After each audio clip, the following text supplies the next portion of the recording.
Let's talk about the latest push from the European Union to ramp up censorship regulations in the name of fighting so-called disinformation. This is GBN Originals. I'm Patrick Christys. Don't forget to subscribe to the GB News YouTube channel and hit that notification bell. Frankly, what's happening in Brussels right now isn't just some bureaucratic shuffle. It's a fundamental battle over who gets to decide what's true, what's allowed, and ultimately who gets to speak online. The EU, led by figures like Oliver Rupke, president of the European Economic and Social Committee, is doubling down on its crusade against what it labels disinformation. They're not just talking about Russian bots or dodgy memes. No, this is about giving themselves sweeping new powers to regulate what you see, say, and share on the internet. And they're using the Digital Services Act, DSA for short, as their weapon of choice. Now, Rupke and his colleagues claim this is all about protecting democracy. How many times have we heard that? They say foreign actors, and crucially domestic ones too, are spreading coordinated misinformation campaigns, targeting vulnerable groups and eroding trust in democratic institutions. Sounds serious, doesn't it? But here's the rub. Their solution is anything but democratic. They want more regulation, more oversight, and more power to decide what's true and what's dangerous. And they want big tech to be their enforcers. Let's be really clear about this. The DSA isn't just about taking down a few fake news stories. As of July the 1st, 2025, the voluntary code of practice on disinformation becomes a legally binding part of the DSA. I mean, can you see a contradiction in terms there? I certainly can. That means that platforms like Facebook, X, YouTube, Google, and TikTok will be audited and held to account for how they handled so-called disinformation. Now, if they don't comply, what happens? Massive fines. Yep, you guessed it. This is being sold as a way to ensure structured debate and free debate based on facts and well-informed actors. But who gets to decide what's a fact? Who decides who is well-informed? Well, I'll tell you who. Unelected bureaucrats in Brussels, backed up by a handful of tech giants desperate to stay on the right side of the regulators.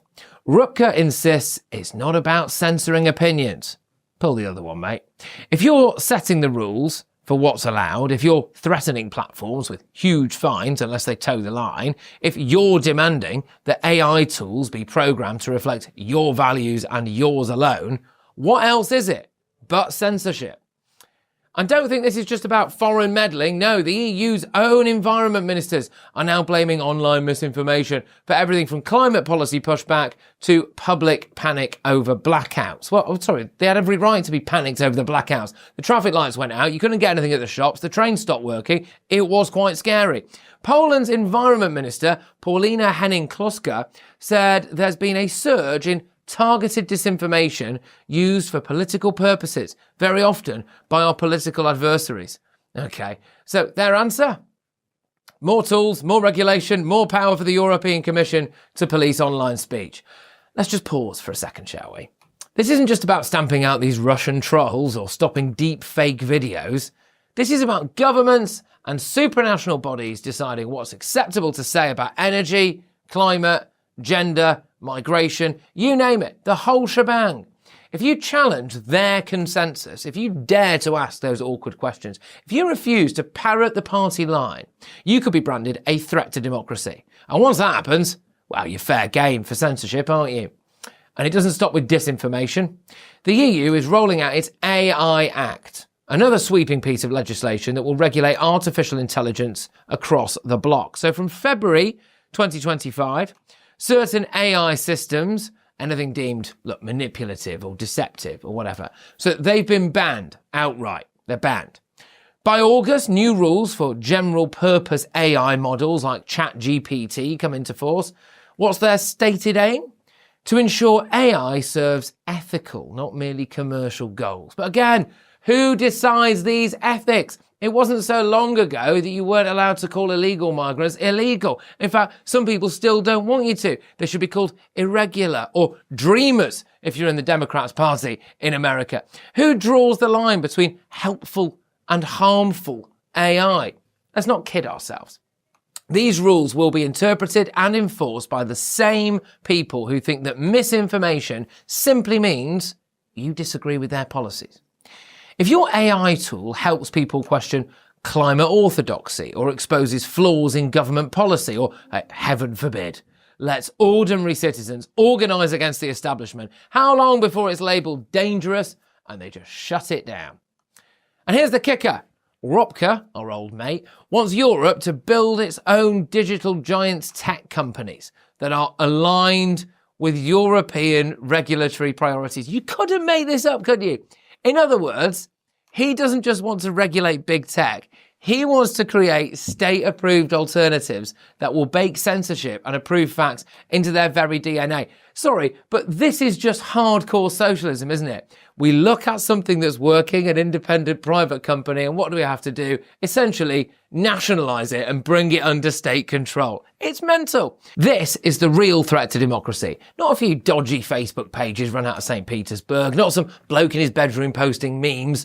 The real danger is a system where unelected officials, backed by tech oligarchs, get to decide what's true, what's allowed, and what's forbidden, where the price of speaking your mind is being silenced, demonetised, or deplatformed.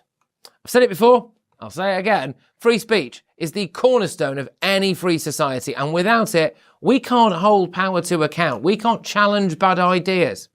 We can't defend the vulnerable or expose corruption. And yet, across Europe and, yes, here in Britain too, sadly, we're seeing a relentless march towards censorship, all dressed up in the language of safety, ethics, democracy. Just look at what's happening in the UK.